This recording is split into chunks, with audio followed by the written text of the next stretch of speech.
Hey, Billy Bob here. Good Monday afternoon. Although it is Monday morning quarterback, it's the afternoon. Monday morning quarterback's like just the next day. Doesn't literally mean morning, it's figuratively, right? So hey, there's one bowl game going on now, a Big Ten SEC matchup. It's tied almost right before the half. Iowa and Missouri tied at 14. Ironically, Iowa scored 14 points in the first quarter. Typically, they don't score 14 points in a game, but they got Brendan Sullivan, the transfer from Northwestern, playing, and Brady Cook, who's the veteran at Missouri. So that said, there were some bowl games over the weekend, Friday, Saturday, and so the ACC is now 1-9 in bowl games. Their lone victory coming Friday night. Syracuse beat Washington State. Washington State's part of the Pac-2, originally the Pac-12 that disbanded. And so now it's just Oregon State and Washington State. And then, of course, we had Oklahoma Navy.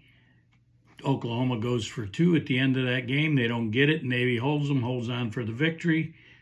Vandy beats Georgia Tech. Arkansas beats Texas Tech. And USC beats Texas A&M. So we got SEC now is 4-3, Big Ten's 4-2, and as I mentioned, the ACC 1-9.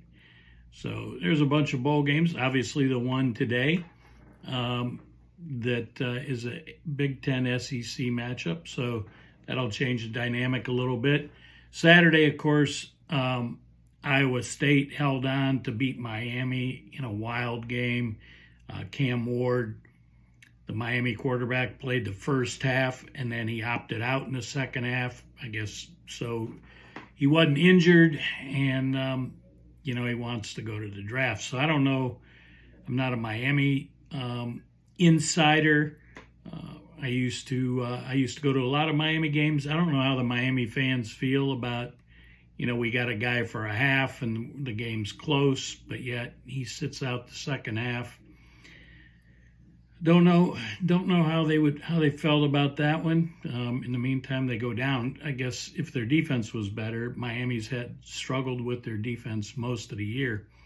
BYU put a hurting on Colorado, so that was interesting, I guess, to say the least.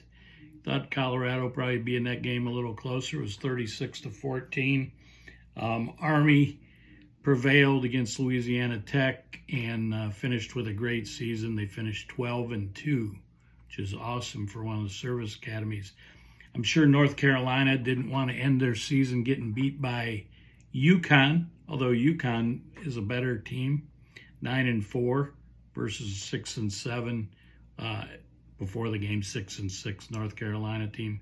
Nebraska prevailed over Boston College. That game was a pretty sloppy game, but Nebraska pulled it out. TCU, I didn't see any of that game, or the Miami of Ohio game, or the East Carolina game versus North Carolina State. What I did see, though, is that East Carolina and North Carolina State game ended in a fight. I really find it interesting how many, and more so in college, how many games end and the teams are fighting. What are they fighting about? It's a bowl game. It's over. Season's over. What are we fighting about, guys? I mean, did somebody feel disrespected? I know East Carolina and NC State's kind of a rivalry. They're only about 100 miles away from each other, maybe not even that much. But hell, University of Miami, they had two guys, their own team, fighting on the sidelines in the second quarter. The one guy, I think he had his helmet off and he's throwing punches at a guy who's got his helmet on. So, I mean, crazy. I hope these playoff teams are paying attention that you can't be fighting before, during, and after a game. You get ejected and you win, you're out for at least half, if not the whole game, the following game. You can't afford to do that crap. I guess most of these guys, because they didn't have games to play, that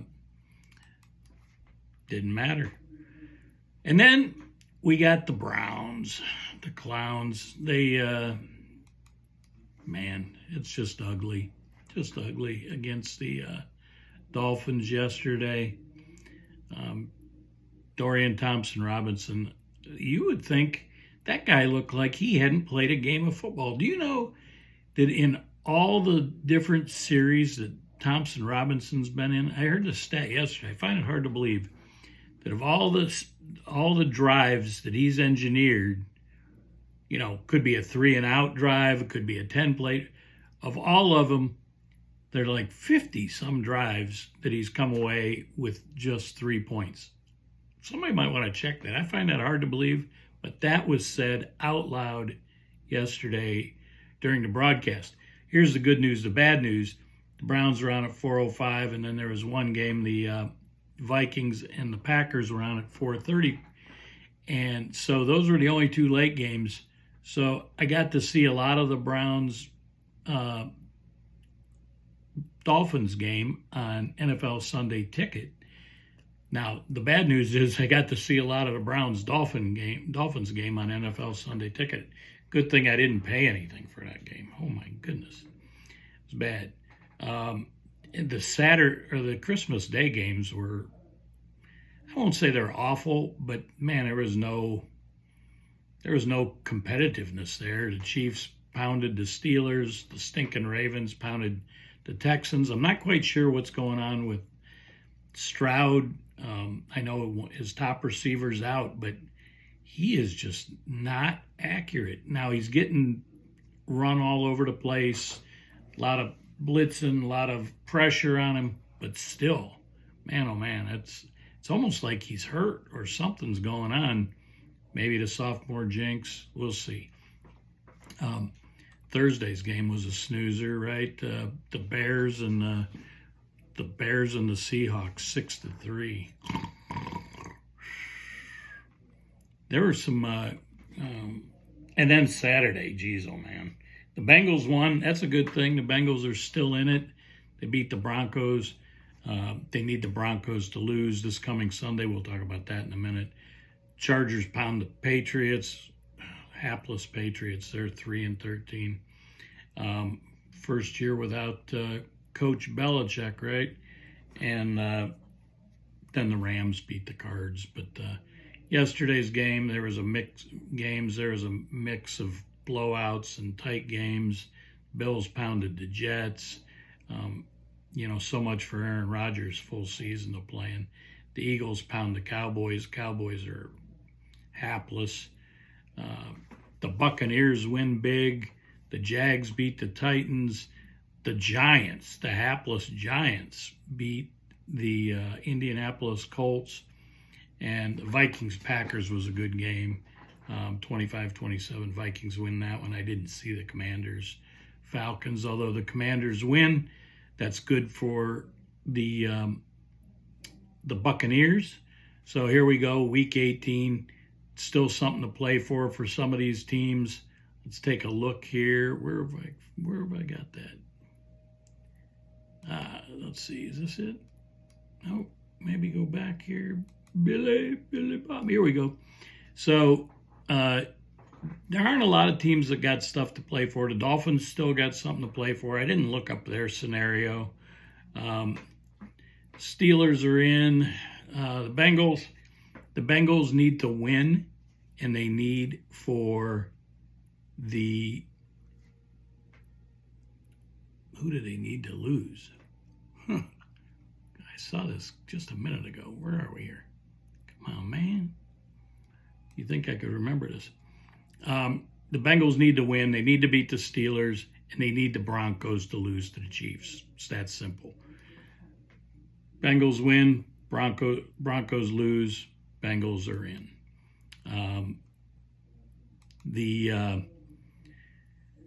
Let's see here. The Broncos, obviously, if they win, they're in. The Buccaneers, if they win, they're in. If they lose, they're out. Right now, they're tied with the Falcons. So if they win, the Falcons, or they're ahead of the Falcons. So if they win, the Falcons win, they're in. If they lose and the Falcons lose, they're still in. But if they lose and the Falcons win, the Bucs are just out. There is no wild card scenario for them. Let's see, is there anybody else that really? Oh, big game on Sunday, and I think it's a damn like 8:00 game. The Vikings and the Lions. So the Vikings are 14-2, Lions 13-2. If the Lions win, they're tied. They win the division and home field by way of beating the Vikings twice in the same year, even though they've got the same record. So let's see. That's the only other scenario. Let's see. Yep, that's it. Got him. So, by the way, I just thought I'd throw this out here. I threw it out for Bengals and Steeler fans because they're in the same division as the Clowns, aka the Browns. So the Steelers have lost their last 5 playoff games. Their last playoff win was in 2016. So getting in is one thing. Winning is a whole different deal. So they've lost their last 5, but they haven't won a playoff game in 9 years. 8 years, 9 years, tomato. The Bengals, conversely, won their last playoff game in they won in 21. They won 3 games, went to the Super Bowl. 22, they won 2 games in the playoffs, and then lost the division championship. Prior to 2021, the Bengals had missed completely the playoffs or lost in a playoff game from 1989 to 2021. So their success has been recent. It's either been ancient or it's been recent in the Joe Burrow era. So that's what I got. Stay tuned. Looks like maybe Wednesday morning, New Year's Day morning, before the games get kicked off, look for an announcement for a Facebook Live. We'll talk about the bowl games. Maybe we'll touch on because there is a bowl game tomorrow night. It is Penn State and Boise State on New Year's Eve. So maybe we'll touch on that one tomorrow. And then we'll go live on Wednesday. Look for the announcement, as I said, somewhere maybe around 11. First game, I think, starts at noon. So I'll talk to you then. I'll talk to you tomorrow. America, land of the free, because of the brave men and women of our military and our first responders. Stay focused, America. Billy Bob, peace out.